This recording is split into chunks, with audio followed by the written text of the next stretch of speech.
punta lang po kayo sa transfer na icon, tapos mapupunta po kayo dito sa page na to, which is may mga bangko po yan. Mamimili lang po kayo kung anong bangko, since na BPI, so BPI po yung pipiliin natin.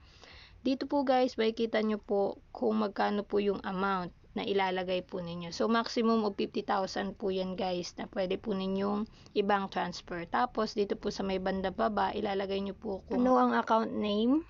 Tapos guys, sa may baba naman ng account name, isilalagay nyo po yung account number po ng pagtatransferan. Make sure guys na tama po ito, kasi once na mali, it's either mapupunta sa iba or hindi magfe-fail po yung bank transfer po. Share ko na din po sa inyo, baka malito po kasi yung iba. Yung account number guys ay makikita po sa pin mailer na binigay po ng bangko.